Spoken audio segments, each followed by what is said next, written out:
Welcome to our channel, Cultivating Grace. Hello, I'm Rohini Kanniganti. I am a hospice and palliative care physician. And I am Mark Brown, and I am a hospice chaplain.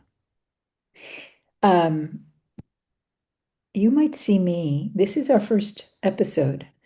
Um, there's a way in which Mark and I were really called to hold this in 10-minute pieces so that a short version of a channel could be really helpful and easy. You'll see me just looking off to the side for a minute because I am literally reading, and I will read until I memorize this, but I want to say this every time that we are a chaplain and a doctor teaming up to offer reassurance and kindness. We all know that life can be both amazing and scary, and that things are always changing, as is the nature of life. And that no matter how many self help books we might read and how many people we might speak with, that what matters most is feeling seen and feeling supported with presence in real time. Mm, We hope that no matter what arises for you, that our offer here can help you feel more peaceful and more hopeful. mm. And we want you to know that although we are a doctor and a chaplain, we are also just human beings who are on our own journey. We have our own journey with health issues, with family concerns, with end of life. We have our own journeys spiritually. Um, there's really nothing that's static, and Rohini and I are both changing and continue to change. Right. So We're not I hope, always as cute as we appear on screen right now. true, very cute. I must say that. We've always been cute, yes. Cute, but continuing to change and evolve.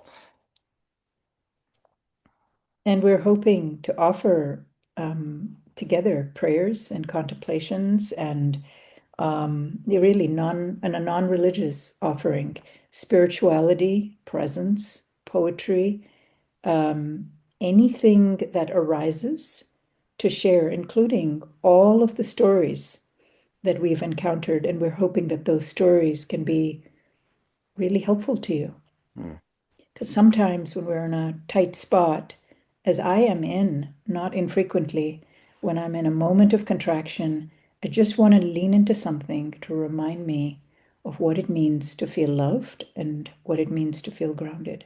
mm. Here, I promised Mark that there might be a surprise song coming.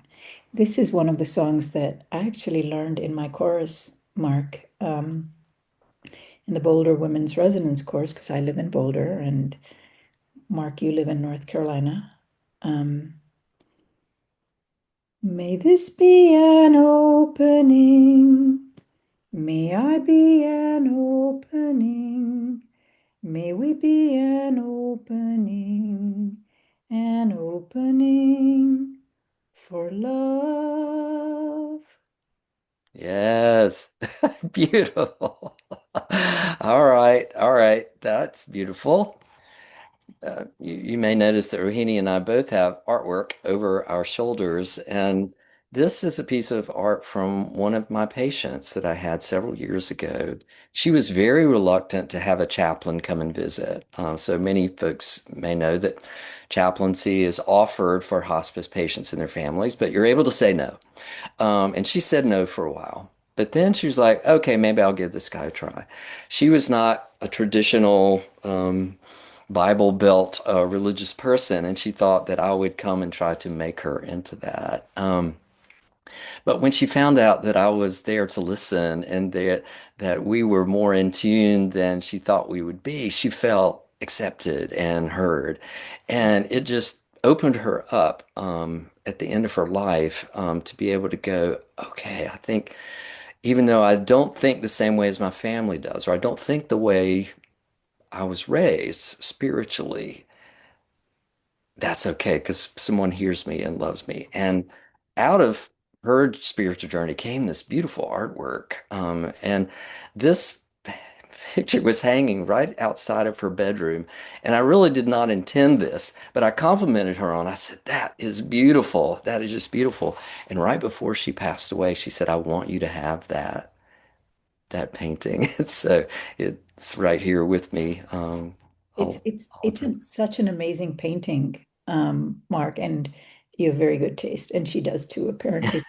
If we Yes, look at that painting, we see, we see that most of it is actually sky, it is. which is so metaphoric of spaciousness that inside of us we are so spacious, and that's also, I'm a scientist, and that's also literally true, but at a spiritual level, so much spaciousness inside, and there is a path, right? And then there's Yes. The why are path is only that much of it. I love what you said. The path is very small and it disappears and it into the disappears. sky. Right. I mean, in a way, it implies a pathless path. There is ah, we can probably go on doing this, Mark, forever, and we had You committed can. to having this be 10 minutes, but there's a Spanish poet, um, I think it is Antonio Machado, but I need to make sure, and next time I'll make sure. Um, Caminante, no hay camino. He said, Walker, there is no path. The Mm. path is the one that you're creating by walking. And may that path for you today, as you are, and perhaps by seeing this, feel more restful.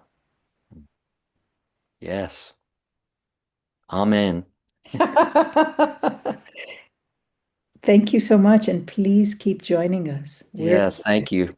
We're just going to be playing together in this space of presence, and it's endless. The inspiration is endless. And bye bye.